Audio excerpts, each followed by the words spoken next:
మీ అభిప్రాయం ఏంటి కామెంట్ చేసే ప్రయత్నం చేయండి.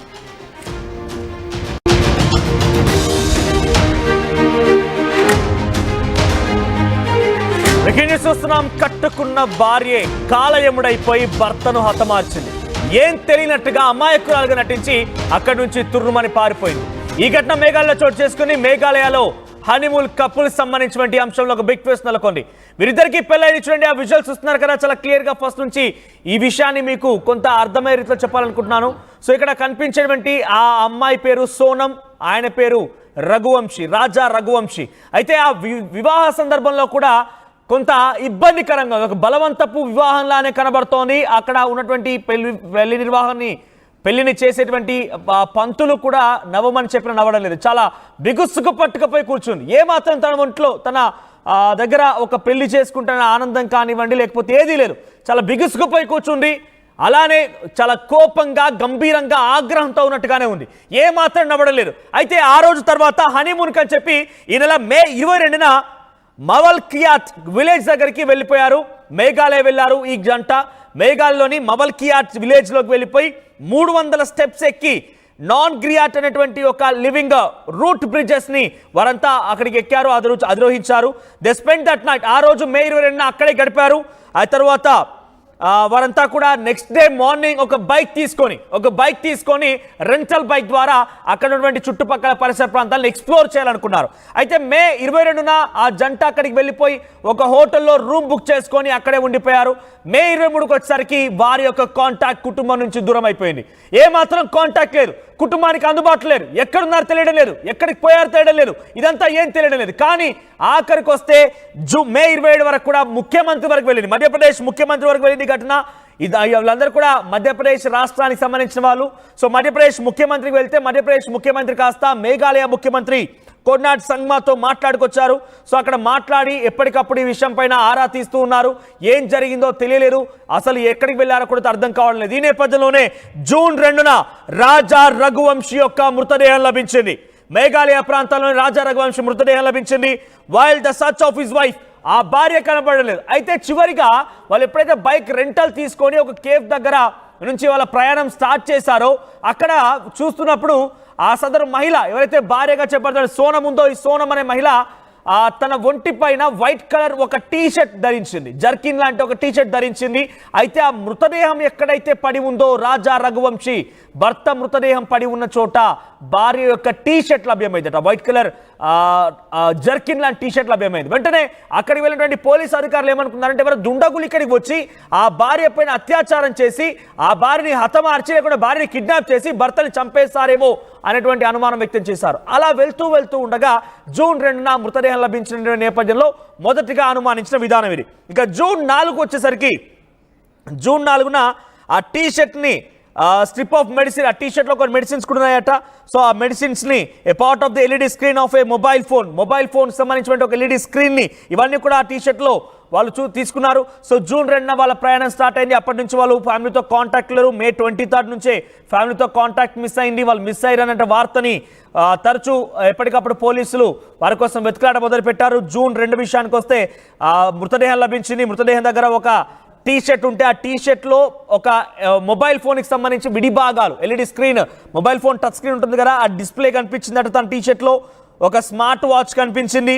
తర్వాత ఒక స్ట్రిప్ ఆఫ్ మెడిసిన్స్ కనిపించాయి ఆ టీ షర్ట్లో. ఇవన్నీ కూడా మహిళ ధరించేటువంటి ఒక వైట్ టీ షర్ట్. ఆ తర్వాత 6వ తేదీన ఎక్కడిది, అసలు వీళ్ళు ఎక్కడి నుంచి స్టార్ట్ అయ్యారు ఏంటి అనే విషయాన్ని వాళ్ళంతా పోలీసులు కొంత పరిశీలిస్తుండగా వీళ్ళంతా స్టార్ట్ అయింది ఒక కేఫ్ దగ్గర నుంచి, రెంటల్ బైక్ ద్వారా ఆ కేఫ్ దగ్గర నుంచి వాళ్ళంతా స్టార్ట్ అయిపోయారు ఇద్దరు కూడా. సో ఎక్స్ప్లోర్ చేయడానికి వెళ్ళిపోయారని చెప్పి 6వ తేదీన సీసీటీవీ ఫుటేజ్ బయటపడింది. సో ఈ సీసీటీవీ ఫుటేజ్ ఆధారితంగా వైట్ టీ షర్ట్ ఎవరిది అన్నప్పుడు తన భార్యనే వైట్ టీ షర్ట్ మాత్రం నిర్ధారించుకున్నారు. సో అప్పటివరకు వాళ్ళు ఎక్కడి నుంచి స్టార్ట్ అయ్యారో కూడా తెలియదు. ఒక మృతదేహం లభించింది, మృతదేహం దగ్గర వైట్ టీ షర్ట్ ఉంది, వైట్ టీ షర్ట్లు ఇవన్నీ కూడా ఉన్నాయి. కానీ ఎప్పుడైతే 6వ తేదీన సీసీటీవీ ఫుటేజ్ని పోలీసులు పరిశీలించారో ఆ సీసీటీవీ ఫుటేజ్లో ఈ మొత్తం విషయాలు కూడా ఆ పోలీసులకు అర్థమయ్యాయి. ఆ తర్వాత విచారణ ఇంకా వేగవంతం చేశారు. కట్ చేస్తే జూన్ 9న కట్ చేస్తే ఈ సదరు మహిళ అంటే ఈ రోజు ఈ మహిళ ఉత్తరప్రదేశ్ గజీపూర్ ప్రాంతంలో పట్టుబడింది. మరి నిజంగా భర్త చనిపోయి ఉంటే, ఎవరైనా తనని ఇబ్బందులకు గురి చేసి ఉంటే తను పారిపోకుండా ఉండాల్సింది, పోలీసులకు సమాచారం ఇవ్వాల్సింది. కానీ ఈ రోజు తనని ఉత్తరప్రదేశ్ కాశీ ప్రాంతాల్లో తను అరెస్ట్ చేసినట్టు తెలుస్తోంది. ఉత్తరప్రదేశ్లోని గజీపూర్ ప్రాంతాల్లో వారణాసి గజీపూర్ ప్రాంతాల్లో తను అక్కడ తిరుగుతూ ఉండగా ఈ మహిళని, ఈ సదరు అమ్మాయిని అరెస్ట్ చేశారు పోలీసులు. అయితే తన వయసు కూడా 24 ఏళ్లే. సోనం రఘువంశీ 24 ఏళ్ళటువంటి ఈ అమ్మాయి అక్కడ ఉత్తరప్రదేశ్ దగ్గర గాజీపూర్ దగ్గరకు వచ్చింది. విచారించగా విస్తుపోయే విషయాలు బయటపడ్డాయి. తానే ఒక ముగ్గురిని హైర్ చేసుకుంది. ఉత్తరప్రదేశ్ రాష్ట్రానికి సంబంధించిన వారంతా కూడా ఆ ముగ్గురి ద్వారా ఈ భర్తని హతమార్చే ప్రయత్నం చేసింది. ముగ్గురిని కాంట్రాక్ట్ కిల్లర్స్ని హైర్ చేసుకుంది. ఆ కాంట్రాక్ట్ కిల్లర్ సహాయంతోనే ఈ రకమైనటువంటి ఒక దారుణానికి పాల్పడింది. భర్త పాలిట యముడిలా మారింది ఆ సదరు మహిళ. చూడండి, ఇక్కడ హనీమూన్ కని వెళ్ళారు. నిజంగా ఇష్టం లేకపోతే నాకు వివాహం వద్దని చెప్పాలి, కానీ వివాహం చేసుకునేటువంటి సమయంలో కూడా చాలా ఇబ్బందికరంగా తనకు కనిపించింది. తన భర్తతో ఏమాత్రం కూడా కలివిడిగా లేదు, మొహం మీద నవ్వు లేదు. చాలా బాధ, ఆవేదన, ఆగ్రహం మొత్తం కూడా తన మొహంలో కనిపించాయి. ఆ తర్వాత హనీమూన్ కోసం వెళ్ళినటువంటి రోజున మే 22 వరకు కూడా ఫ్యామిలీతో కాంటాక్ట్లో ఉన్నారు. అంతా సవ్యంగానే ఉంది. అక్కడ లివింగ్ రూట్ బ్రిడ్జ్ అనేటువంటి ఒక ప్రాంతానికి 300 స్టెప్స్ ఎక్కి అక్కడ ఒక నివాసం దగ్గర వారంతా ఉన్నారు. అక్కడ స్టే చేశారు ఒక హోటల్లో. ఆ తర్వాత మరుసటి రోజు మే 23న అక్కడ నుంచి ప్రయాణం స్టార్ట్ చేశారు. ఒక కేఫ్ దగ్గర నుంచి వారంతా బైక్ రెంటల్ తీసుకొని ఎక్స్ప్లోర్ చేయడం కోసం బయలుదేరారు. మే 27 వచ్చేసరికి ముఖ్యమంత్రి ఏకంగా మధ్యప్రదేశ్ ముఖ్యమంత్రి ఈ విషయం పైన, ఈ సంఘటన పైన మేఘాలయ అధికారులతో మాట్లాడడం మొదలుపెట్టారు. ఒక అబ్బాయి కనిపించకుండా పోయారనేటువంటి విషయాన్ని అక్కడి మేఘాలయ అధికారులతో మాట్లాడుకొచ్చారు.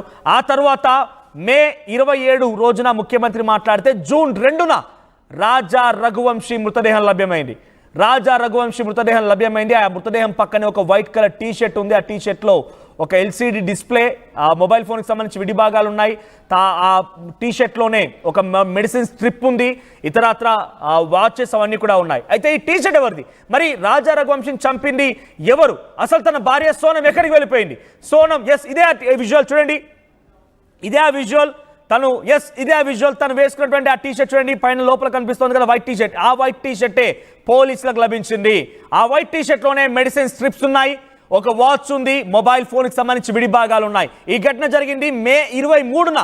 వారు ఎప్పుడైతే హోటల్లో స్టే చేశారో, హోటల్ నుంచి వేరే ప్రాంతానికి మూవ్ అవుతున్న సమయంలో ఆ హనీమూన్ ట్రిప్లో భాగంగా ఎక్స్ప్లోర్ చేస్తున్నప్పుడు ఒక కేఫ్ దగ్గర ఆగిపోయి ఆ లగేజ్ మొత్తాన్ని కూడా రెంటల్ బైక్లో వారంతా పెట్టేస్తూ ప్రయాణాన్ని ప్రారంభించారు. అయితే ఈ ఘటన ఎప్పుడు బయటపడిందంటే మే 6న, ఎప్పుడైతే మే 2న రాజా రఘువంశీ యొక్క మృతదేహం లభించిందో, ఆ లభించిన దగ్గర ఆ మహిళ యొక్క వేసుకున్నట్టు ధరించిన ఆ వైట్ టీ షర్టే పోలీసులు దొరికింది. ఆ తర్వాత మే 6న పోలీసులు చాలా క్షుణ్ణంగా రాజా రఘువంశీ ఇలా చనిపోయాడు అనేది ప్రతి ఒక్క విషయాన్ని ఆరా తీస్తూ ఉంటే పోలీసులకి ఈ సీసీటీవీ విజువల్ బయటపడింది. కట్ చేస్తే మే 9 అంటే ఈ రోజున ఉత్తరప్రదేశ్ గజీపూర్, వారణాసి ప్రాంతాల దగ్గర అర్ధరాత్రి 1 గంట సమయానికి ఈ మహిళ ఒంటరిగా అక్కడ కలే తిరగడం చూశారు పోలీసులు. వెంటనే అదుపులోకి తీసుకొని విచారిస్తే కాంట్రాక్ట్ కిల్లర్, నా భర్త నేనే చంపించాను, ఒక ముగ్గురికి నేను డబ్బులు ఇచ్చాను, ముగ్గురికి డబ్బులు ఇచ్చి వారి చేత ఈ హత్య చేయించాను, నా భర్తను చంపింది నేనే అనే విషయాన్ని ఒప్పుకుంది సోనం. తనంతట తానే లొంగిపోయింది. పోలీసులు తనని విచారించగా తను చేసిన నిజాన్ని ఒప్పుకుంది. ఇప్పటివరకు ఎవరికైతే ముగ్గురిని కాంట్రాక్ట్ కిల్లర్స్గా మార్చుకుందో ఆ ముగ్గురులో 2 కూడా